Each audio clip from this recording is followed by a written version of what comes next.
Welcome to my final rhetoric project, The Aesthetics of Rhetoric, exploring various rhetorical elements of multimedia. Throughout the course of this video, I'll be discussing basic media elements such as music, imagery, design, style, color, contrast, and a culmination of all of those just described in various combinations, multimedia.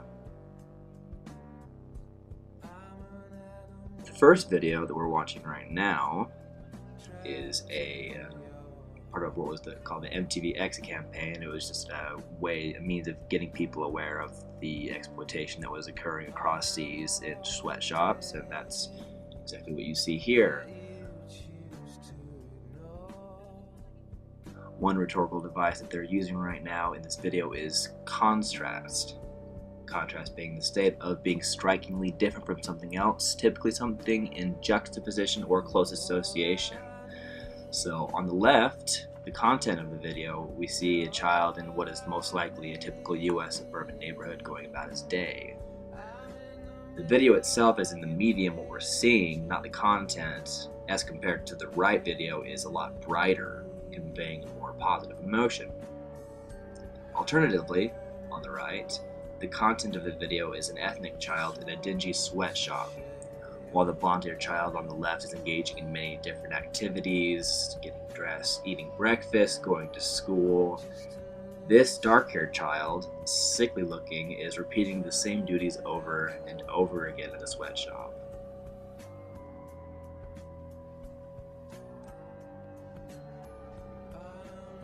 Another important aesthetics feature that informs our experience of the video is the audio.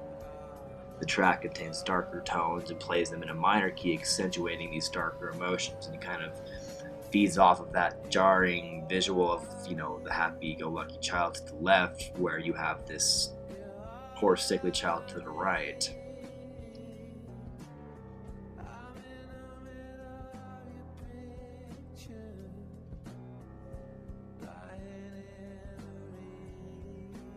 Before I say any more on the audio of the track, we're going to make a contrast of our own by eliminating the audio in the video in just a moment and explore what kind of different experience that affords to our rhetorical experience, I guess you could say.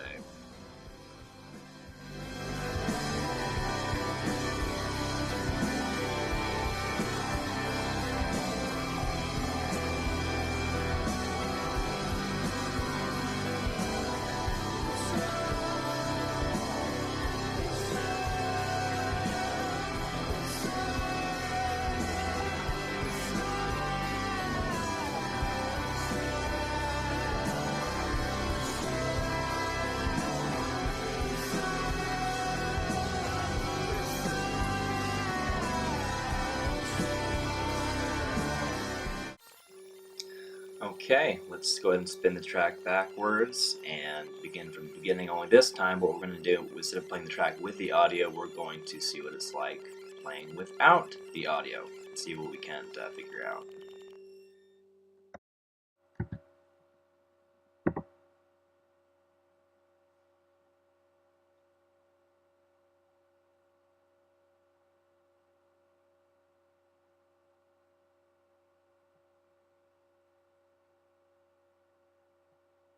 Okay, what you should be noticing right off the bat is that it's much less stimulating and less attention grabbing than the track or the video with the audio.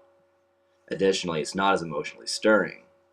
And this helps illustrate an important element of compounding various media is its attention grabbing property. In an age where our attention is constantly being pulled in every which direction, if one wishes to persuade, one must be able to grab hold of the audience's attention long enough to actually get some work done.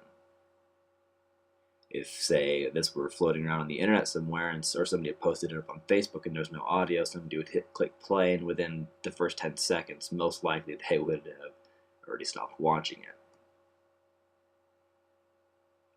Not only that, but the audio also informs the mood of what's going on.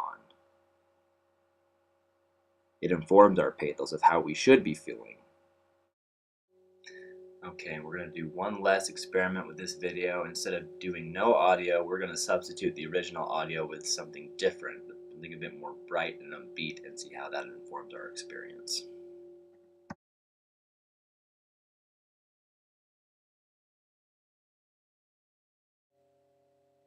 Well, now take down your fishing pole and meet me at the fishing hole. We may not get a bite all day, but don't you rush away.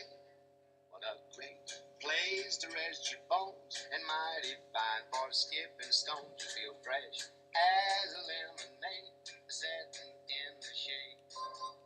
Okay, now that's a little bit patently absurd, but that's just to kind of drive home a point of the importance of choosing the right kind of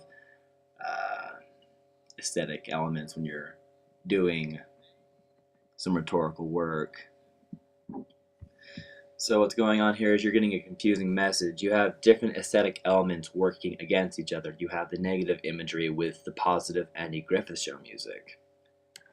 Not only that, but the having this conflict will inform the audience of the author's ethos in a negative way. They're going to think, okay, what the hell is this guy doing?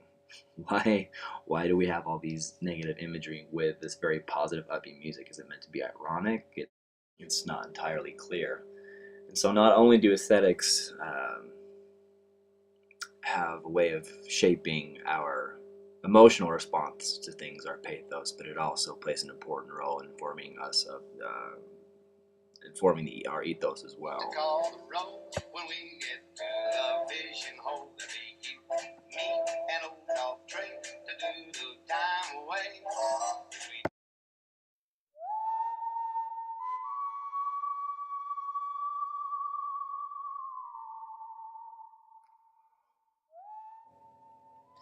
When discussing the rhetorical elements of a website, the more obvious thing to discuss is how the website informs our ethos. What does the actual information convey? Is it well organized? Is the spelling and grammar correct? Is it overloaded with flashy advertisements? How is the design, layout, typography? All of these questions inform our sense of professionalness. Observe the current page created by the nonprofit organization One. If we observe the top left-hand corner, we can immediately uncover the name of the organization as well as its mission. 1. Join the fight against extreme poverty. The layout of the site is minimal, simple, and accessible. The spelling and grammar correct. Beneath the site's logo are links to various poverty-centered stories: AIDS, energy, food, vaccines, and so on. To the right of the logo are 3 larger links titled About, Take Action, Stories. The site itself is colored with 3 different tones of gray, save for the one colored photo that takes up about half the screen.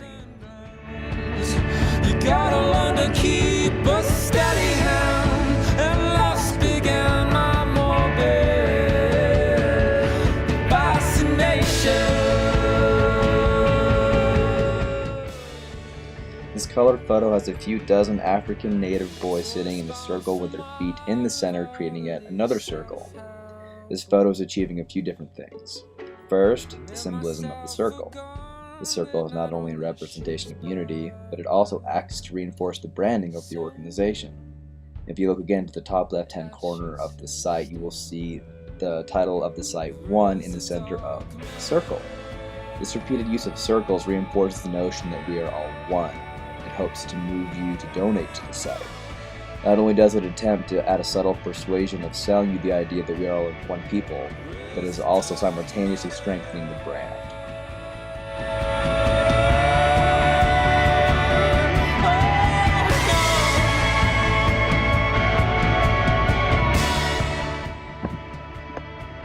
The website thus achieves a desired appeal to the ethos through its simple, clean design, and also an emotional appeal through its image of the young Africans positioned in the center of the page.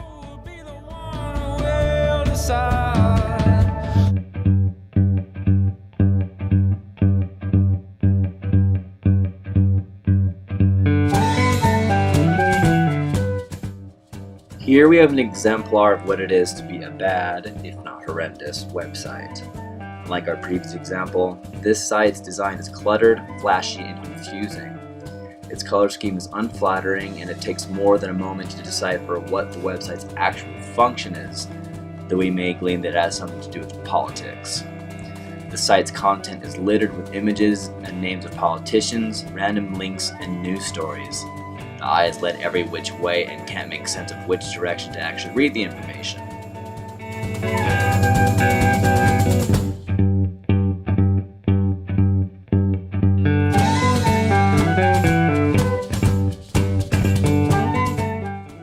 Note the impressions that are made on you when looking at the page. Immediately, we are not convinced to take the author of the site's characters seriously. Moreover, there is something emotionally disrupting that occurs when observing the website.